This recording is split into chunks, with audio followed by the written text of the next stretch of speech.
अस्सलाम वालेकुम, आदाब, नमस्कार। परभनी न्यूज महानगर में आपके साथ शेख इफ्तिखार। परभनी शहरवासियों के लिए एक महत्वपूर्ण बात इसलिए ला रहे हैं न्यूज।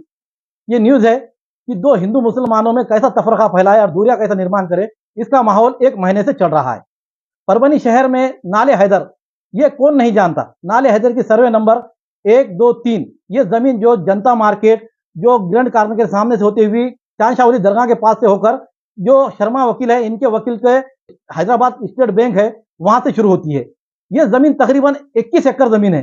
21 एकड़ जमीन को लेकर जो माहौल आज गरमाया गया है, इसका गरमाने की वजूहत ये रही है, सब में पहले काढ़ी रही है वक्फ बोर्ड की। वक्फ बोर्ड के सीईओ जो सैयद जुनेद साहब है, इन्होंने पहले एक नोटिस जारी की। वो नोटिस को लेकर माहौल बना और हंगामा शुरू हुआ। और हंगामा के बाद ये हुआ कि उस पर सीएम साहब ने उस पर तात्पुरती स्थगिति लाने की बात की। लेकिन उसके बावजूद 3 अक्टूबर को यहाँ के 621 व्यापारियों को वहां हाजिर होने की जानकारी मिली है और उनकी नोटिस आई है। और ये नोटिस ऐसी आई है कि कुछ दुकानदारों को मिली है, उनके दुकानदारों के नाम से, या फिर किसी उनके नौकर के नाम से, या फिर वहां काम करने वाले भाई के नाम से, और दुकानों के नाम से। आप मेरे को ये बात बताइए कि 1974 में ये बात बताई गई है कि 1974 में ये जमीन जनता मार्केट यानी जनता सोसाइटी ने अपने 99 साल के एग्रीमेंट पे ली हुई है। और उस समय की बात है जिस वक्त हम तो पैदा भी नहीं होंगे, लेकिन ये तीसरी पीढ़ी की बात है। तीसरी पीढ़ी में ये बात हुई थी कि जिसमें हमको एक कागजात मिले हैं। कागजात से ये बात बताई जाती है कि जनता सोसाइटी जो है, जनता सोसाइटी ने ये एक अपनी समिति बनाकर, कमेटी बनाकर, कमेटी ने जो है तो ये जमीन अपने हाथ में ली थी, जिसमें से जनता व्यापारी सोसाइटी ये बनाई गई थी, जिसमें दिग्गज लोग इसमें शामिल थे। जिसमें हम कहेंगे कि कैलाशवासी जो है तो हेमराज जी जैन, ऐसे बड़े बड़े दिग्गज लोग यहाँ के जो तो उसमें शामिल थे। और उसके बाद ये 4 एकड़ 35 गुंठे जमीन जनता व्यापारी सोसाइटी को दी गई। ये जनता व्यापारी सोसाइटी ने 4 एकड़ 35 गुंठे जमीन इस बारे में ली थी कि उन्होंने ये बात कही थी कि ये बात हम उस वक्त मराठवाड़ा वक्फ बोर्ड था, जैसा कि हम अधिवेशन में पास किया गया था। अधिवेशन में पास कर कर ये जमीन 4 एकड़ 35 गुंठे ये जनता व्यापारी सोसाइटी के नाम पर दी गई है। तो यहाँ के जितने व्यापारी जनता व्यापारी सोसाइटी के हद में आते हैं, इन्हें 99 साल के लीज पर जब वहां के अधिवेशन में येलियो करके उस पर सवाल उठाकर ये जमीन उनको दी गई, तो वो सोसाइटी के आज तीसरी पीढ़ी वहां चल रही है।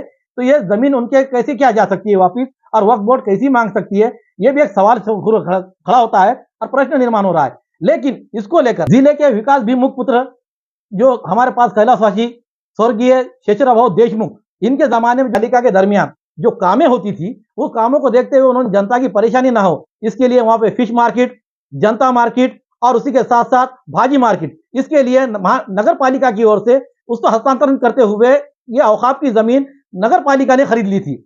अब वो जमीन खरीद लेने के बाद उन्होंने कितने साल के लिए खरीदी थी, ये उनके पास पूरा गजिट है, उनके पास जो कागजात है। अब ये हो गया बात, हम ये 2 बात हिस्से हो गए हैं कि जनता व्यापारी सोसाइटी, दूसरी नगर पालिका। अब तीसरा हिस्सा बचता है, तो तीसरा हिस्से में कोठारी जो है, वो कोठारी के नाम से जमीन बताई जाती है। उसमें सामने जो हमारा पुराना स्कूल था, वो स्कूल को हटाकर वहां पर कोठारी कॉम्प्लेक्स आ गया। उसके बाद वहां कई मामले हुए।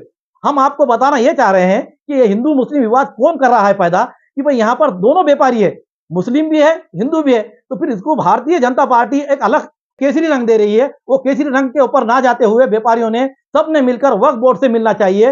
वक्फ बोर्ड के जो यहाँ पर बैठे हुए सीईओ, जिन्होंने सैयद जुनेद साहब ने जो आपको नोटिस भेजी है, उनसे आप बात कर सकते हैं, रास्ता कायम कर सकते हैं और उनको ये बात बता सकते हैं कि भाई औकाफ की जमीन जब खालसा हो जाती है, खालसा होने के बाद वहां से नाम हट जा रहा है और कई जमाने से 1974 से लेकर अभी तक उस रजिस्ट्री के ऊपर 7/12 पे नाम नहीं है, कहीं पर भी किसी का नाम नहीं आता है। वहां पर आता है महाराष्ट्र गवर्नमेंट का जो तो हस्तांतरित किया जाने की बात आ रही है। उसके बाद ये जो हम ये बात बता रहे हैं कि यहाँ की जो मुतल्ली है, जो शाह फैमिली है, शाह फैमिलीदारी नाले हैदर, जो वहां पर जो नाल साहब की सवारी बैठती है, वो नाल साहब को बैठते हुए उसकी जो जमीन थी, वो जमीन के अहाते में जिस तरीके से व्यापारियों को उनको, और जब ये शहर के अंदर आ जाने के बाद, शहर के अंदर हद में आ जाने पर औकाफ ये कहती है, औकाफ का ये जीआर है कि वो जमीन को ना जो तो भी खेती के लिए कसी नहीं जा सकती, उसके मुआवजे में दूसरी जमीन ली जाती है। आगे के हमारे स्टोरी में आपको बताएंगे और वक्त सीईओ से मिलकर, वक्फ ऑफिसरों से भी मिलकर हम आपके सामने पूरी जानकारी लेंगे। ये लाने का मकसद हमारा ये है कि जो दूरियां निर्माण करते हुए फेसबुक पे और सोशल मीडिया पे एक नई बात चल रही है कि देखो हिंदू एक जगह हो जाओ,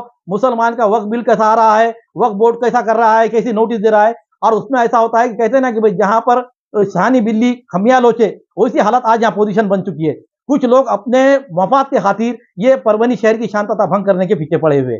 लेकिन न्यूज परभनी महानगर की टीम ने जब वहां से जायजा लिया, उसके कागजात लाए, जो दस्तावेज हमारे हाथ को लगे हैं, वो दस्तावेज से आपको पता चलेगा कि इसमें किसी को डरने की जरूरत नहीं है, व्यापारी को भी डरने की जरूरत नहीं है, ना ही मुतवल्ली को परेशान होने की जरूरत है, ना ही यहाँ के वक्फ बोर्ड को परेशान होने की जरूरत है। अब यह है कि सामंजस्य, यानी कि हम एक दूसरे को कैसा समझ के लिए और हासिल करें, और जो जहां पर बैठा हुआ है वो किस तरह से किराएदार बन सकता है। किराएदार आप वक्फ बोर्ड के हैं, आपको कोई हटा नहीं सकता, ये हम आपको पहले अवगत करा दे। क्यों कि जो आपको जो नोटिस आई हुई है वक्फ बोर्ड से आई हुई है, और वक्फ बोर्ड ये चाहती है कि आप उसके किराएदार बने। हम नगर पालिका में रहते हैं, नगर पालिका के हक हम टैक्स देते हैं, जिस तरीके से जमीन का हमको जहां पर हस्तांतर होता है वहां पे घर पट्टी हमें लागू हुई है, उसी तरह औकाफ का भी मामला यह है कि औकाफ कह रही है कि हमारी जमीन है, हमें भी कुछ टैक्स मिला जाए। लेकिन जनता व्यापारी सोसाइटी से हम जब मिलकर इससे बात की है, उन्होंने ये बात बताई है कि 1974 में जब ये मामला हुआ था, जिस वक्त यहाँ के मंत्री कैलाशवासी राव साहब जामकर, गणेश राव जी दुधगांवकर, ऐसे दिग्गज नेता उसमें मंत्री थे, और उन्होंने जब इस बात को लेकर बात बताई थी, और व्यापारियों के लिए हमेशा के लिए ये विवाद हटना और आज ऐसा विवाद ना आना बोल के उन्होंने ही ये पूरा ट्रस्ट बनाकर ट्रस्ट के हवाले की थी। अब हम ये बात बता दें कि कुछ लोगों को इसमें नोटिस भी नहीं आई हुई है, इसका मतलब क्या होगा कि वो लोग तो औकाफ की जमीन पर नहीं है, ऐसा नहीं हो सकता। लेकिन जहां औकाफ की जमीन पर बैठे हुए, औकाफ को आपको किराया देना पड़ेगा, ऐसा वहां पर उनका ये नोटिस देने का मकसद है।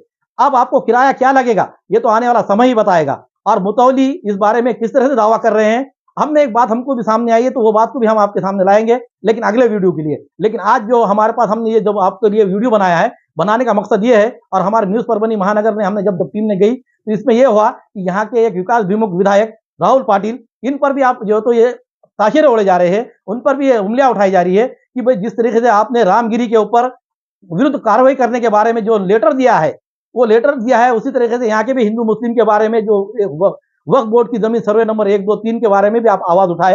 ऐसा कहते हुए यहाँ के हमारे टाइगर, जो परभनी शहर के हम टाइगर कहते हैं, जो बीजेपी के नेता है विजय राव जी वरपुड़कर, इन्होंने आज हमको बुलाकर उन्होंने मुलाकात दी, और मुलाकात में ये बात बताई कि वो किस तरीके से हम इनके लिए लड़ेंगे। तो औकाफ ने जो नोटिस दिए, वो नोटिस में उन्होंने उनको खाली करने के नोटिस दिए, लेकिन मैं समझता हूं कि ये जो प्रॉपर्टी है 1948 में जब पाकिस्तान और भारत का बंटवारा हुआ, उस टाइम से ये प्रॉपर्टियां इनके पास है, जबकि उस टाइम औकाफ की कोई निर्मित भी नहीं थी। और ये प्रॉपर्टीज खाली मुस्लिम या हिंदू के पास नहीं है, दोनों के पास है। हिंदू के काफी लोगों में उन्होंने घर बनाया है, कारोबार कर रहे हैं, दुकाना है। मुस्लिम के लोगों ने दुकान, जबकि इनका कोई अधिकार नहीं बनता कि ये लोगों के लिए इतने साल के बाद उठाना, जबकि हमारी गवर्नमेंट चाहती है कि 2 साल 3 साल रहे तो उसको रेगुलर करके देने का। और इनको तो कई साल, नियर अबाउट 75-80 साल से ये लोग यहाँ रहते हैं, और उसके बारे में हमारे यहाँ के आमदार कोई बात उठाते नहीं। और जो बात उठाते हैं वो पॉलिटिकल है, ना उनको मुस्लिम आदमियों से या लोगों से कोई लेना देना नहीं है। जब तुम्हारे ऊपर लग रहा है कि हमारे को वोटिंग हिंदू की मिलती है, उस टाइम तुम खान बान कर रहे, और आज आपको मालूम हो रहा है कि आपको अपने को अब हिंदू वोटिंग ज्यादा नहीं मिलती।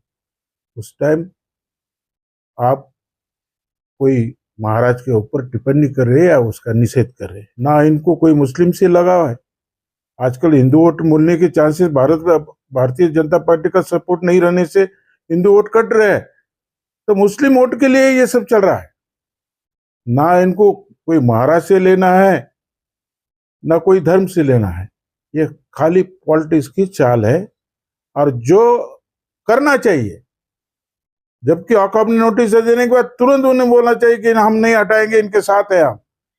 ये औकाफ का स्टेटमेंट कभी उन्होंने किया नहीं, और बेवजह लोगों में हिंदू मुस्लिम में वाद करने का काम इन्हों कर रहे हैं, ये गलत है। लेकिन एक बात है कि रामगिर महाराज ने जो भी स्टेटमेंट किया है, मैं ऐसा सोचता हूँ कि कोई भी मजहब का कोई आदमी ने दूसरे मजहब पे गलत बात करना, ये भी गलत है। लेकिन ऐसा भी नहीं है कि पॉलिटिक्स के लिए तुम कुछ भी करो। और यहाँ तो क्या औकाफ के इसमें आधे दुकाना या घर प्रॉपर्टी है वो हिंदू के भी है और मुस्लिम के भी। तो ये स्टेटमेंट देंगे ऐसे तो मुझे नहीं लगता है। जिनके दुकान है उनको मिलना ही चाहिए, क्योंकि ये कोई आपकी की प्रॉपर्टी नहीं है, ये भारत देश की प्रॉपर्टी है। और जब बंटवारा उस टाइम दी वाली है तो इनका कोई संबंध नहीं आता, और उसको बचाने के लिए सबको लोगों के साथ हम ऊपर जाके फडणवीस साहब से मिलेंगे और ये रेगुलाइज करके देने की कोशिश करेंगे। ये मामला पूरा बल्दिया सरकार का है, उसके पहले निजाम सरकार के जमीन का मामला है। ये 149 सर्वे नंबर इसमें है। इसको स्टे 2018 में तत्कालीन जो मंत्री थे रंजीत पाटिल, नगर विकास मंत्री, उन्होंने दिए वाला है। उसका वीडियो मेरे पास है, उसकी लिखित सब डॉक्यूमेंट हमारे पास है। उसके बाद किसी ने एप्लीकेशन किया था वक्फ बोर्ड के पास। अब वक्फ बोर्ड के पास किसी ने एप्लीकेशन किया तो उसका नोटिस लोगों को आ चुके हैं, लेकिन उसके ऊपर पहले से स्टे है। और नोटिस का अगर उसका अपील करना है तो उसका वक्त ट्रिब्यूनल एक रहता है। और मसला ऐसा है कि ये ज़मीनों का मामला गए कितने साल से चल रहा है। हमारा कहना इतना ही है, दुकानदार कोई हो, व्यापारी कोई हो, अगर वो सैकड़ों साल से वहाँ पे रह रहा है, उसका दस्त अगर कहीं पे मिलता नहीं है और पीआर कार्ड अगर उसका खुद का है तो माल के हक में पीआर कार्ड ग्राह्य धरना चाहिए। ये मैंने हाउस में भी बताया और मंत्री महोदय भी, तत्कालीन मंत्री महोदय उसमें कन्विंस हुए थे। उन्होंने उसके ऊपर स्टे ऑर्डर भी दिया है, उसका वीडियो भी मेरे पास है। अब ये पॉलिटिकल बातें हैं, अभी इलेक्शन आने के बाद बहुत सारे ऐसे लोग आते हैं और पत्र व्यवहार करते रहते हैं, उसमें मुझे ज्यादा रुचि नहीं। अब हम ये सब चीजें ये बात बता रहे हैं कि मद्देनजर ये रखते हैं कि परभनी वासियों को की गुजारिश करते हैं कि आने वाले दिनों विधानसभा चुनाव के और विधानसभा को देखते हुए किस तरीके से हिंदू मुस्लिम में दूरियां निर्माण हो और दूरियां होकर उसका हम फायदा कैसा उठाए, लेकिन यहाँ की सुजान नागरिक ये नहीं होने देंगी। यही हमारा मकसद है। आज हमने ली हुई मुलाकात और आपको बताए हुए ये वीडियो क्लिप और ये सब कागजात, इसको देखकर आपकी प्रतिक्रिया क्या है, इसके कमेंट्स होना जरूरी है, ताकि हम प्रशासन, यहाँ के जिला प्रशासन और वक्फ बोर्ड को भी ये बता सके कि भाई इस पर जनता क्या चाहती है और क्या नहीं। इसके लिए आपके कमेंट और लाइक होना जरूरी है। हमारे न्यूज को देखने के बाद लाइक करें, शेयर करें, और अब तक हमारे चैनल को सब्सक्राइब नहीं किया तो सब्सक्राइब जरूर करें। फेसबुक पर भी हमें फॉलो करें।